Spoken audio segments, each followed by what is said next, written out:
আপনারা দেখছেন talking point.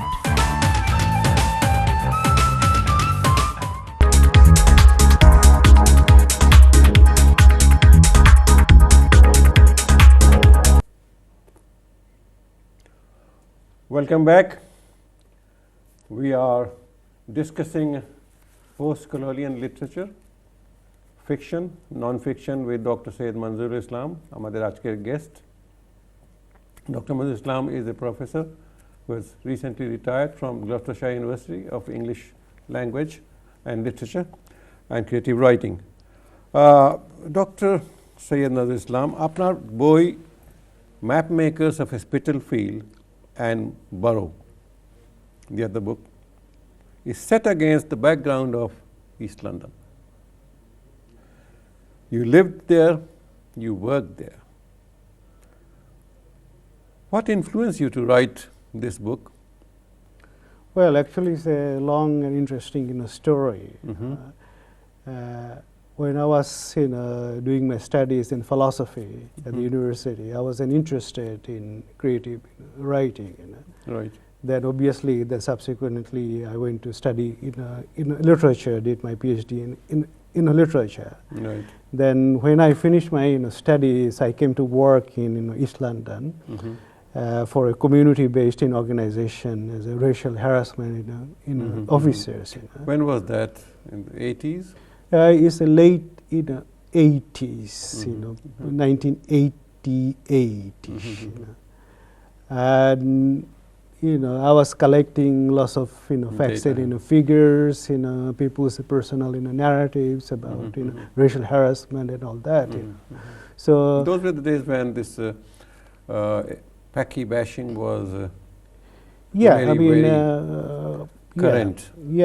I mean, it wasn't the heights of Paki bashing. The heights of Paki bashing was in the kind of the sort of early 70s. It's culminated with the murder of Al-Tabali in 1978. But still the kind of the racial harassment and Paki bashing still went on for many more years. And when I came to sort of work here, I was collecting facts and figures and data about it. But the end of my that was for your academic purposes, was it? No, I was doing a sort of stopgap sort of work before I went to teach at the university. I wanted to do something different in between. And when I sort of finished my kind of report, I looked at it. There's lots of data, lots of facts and figures, and names and etc. Then I realized that the human stories that I have heard, this is the raw material for a novel. Exactly. That report, does not contain. Something is missing in the report. It's a dry kind of social science type of report. Hence, I was prompted to write a story as to attach to my report.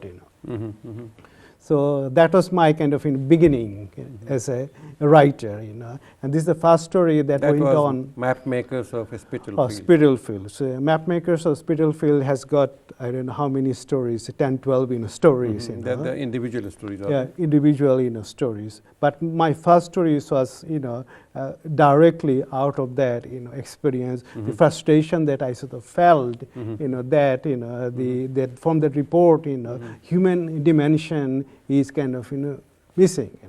Hence, I thought, if I write a story that will tell the kind of the real kind of human emotions and feeling that I have experienced in the course of that work. That's what they call in the journalistic world human interest stories. It's not just facts and figures, but their names and emotions. See, your other book, Borough.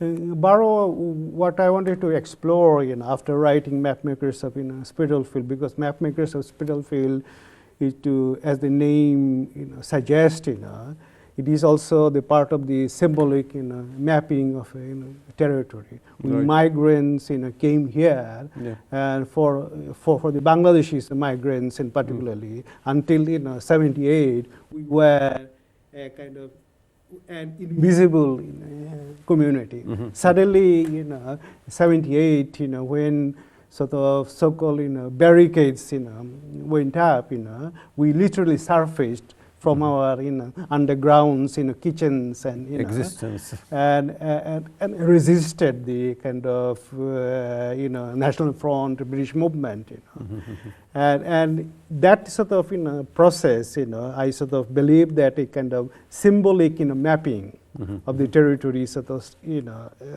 started to take place. And literally, we sort of both symbolically in a real sense, claim that that territory, East London, as our would-be homeland, which subsequently will be called Bangla Town. So after writing that work, I wanted to kind of explore it larger kind of canvas, how we claim that territory. So Borrow as a kind of novel, which is a kind of based on the kind of life of an illegal immigrant. It is a life of the immigrant as the kind of immigration police is chasing to catch him. He hides in the underground spaces in East London, and through his kind of hiding, through his kind of undergrounds and wandering, he also kind of symbolically kind of maps our kind of new homeland in England. How close to reality is this book of yours, Borrow? Because I get a feeling that the host community here is very, very hospitable and very welcoming. I mean, I don't see many people being harassed and chased out of the country. Even those people want to get rid of, they can't because the law is so strong. See? I mean, it is very different now. I mean, for example, I remember when in the early 70s, to come anywhere, East London, for instance, I used to come from North London, so crossing Bethnal Green was a kind of frightening experience, But because of the kind of uprising in 78, so the community mobilized, they empowered themselves, literally sort of chased, they stood up and literally chased them out, chased the kind of National Front and all the kind of racialist elements, But things were very different in those days. Do you think things have changed over these years? I mean, it has changed in the sense that we don't face kind of the obvious You threats. said that you felt frightened when you passed through Bethnal Green. No, I thought that was thinking about. But when we pass through Bethnal Green today, we don't have any fears. Exactly, because they are literally there were groups driven out. Driven out groups, of the field. But at the same time, I don't think, in a sense, that subtle forms of racism is still with us. We don't feel that obvious threat, physical threat, in the sense that streets are kind of at least within the inner cities, the territories have been captured, secure. But at the same time, the subtle forms of discrimination still kind of here.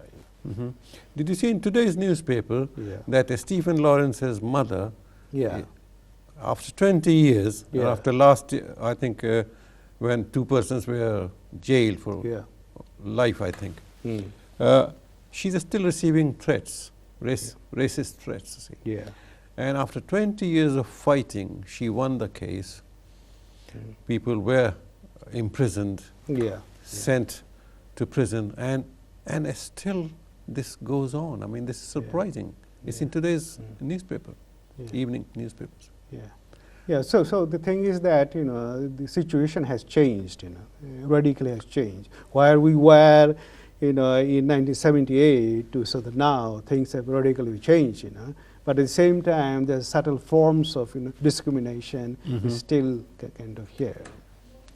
Subtle forms in the world of academia, or Well, as I said, when I joined the university in a kind of English faculties, and there were lots of suspicions whether I would be able to teach English in literature to English students. There was a lot of doubt. Right. So in the course of my stay there, I had to prove it myself.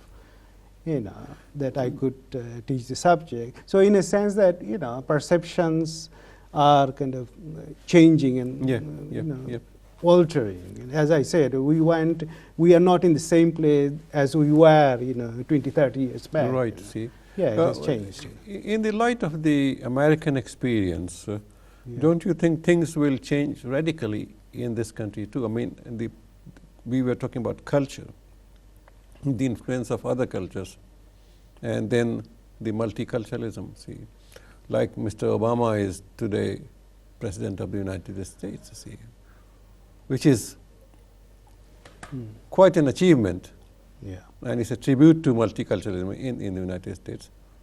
Do you think that we will change that much? I don't know whether we are going to have a black prime minister here or not. I don't know.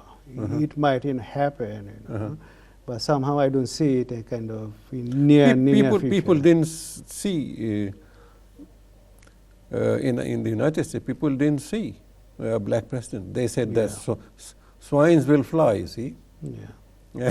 No, but United States kind of minority has a larger numerical presence. In a sense that in the UK, sort of, if you like, the minority from the other places, kind of minorities of non-European origin is still a kind of a tiny minority here. So whether they can mobilize that kind of collective forces that African American and the other sort of, if you like, non-Anglo-Saxon or European kind of sort of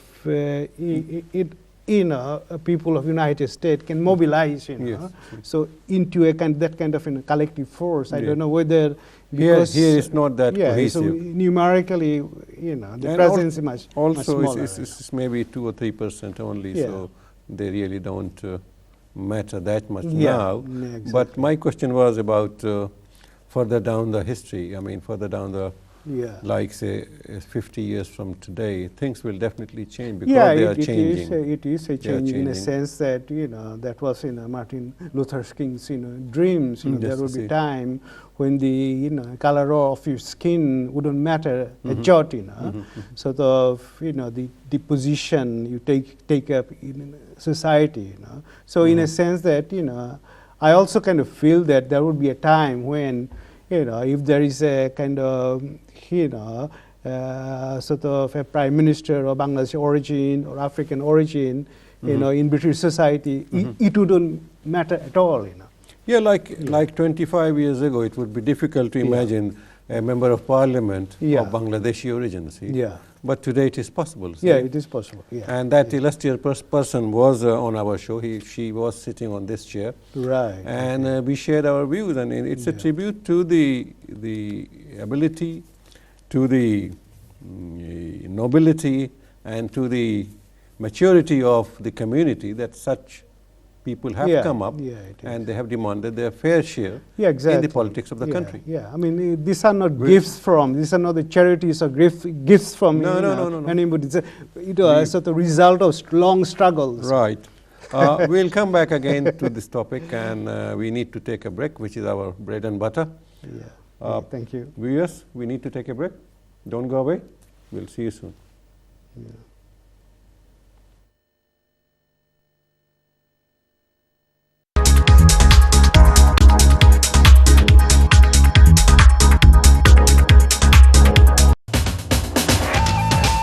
আপনারা দেখছেন talking point.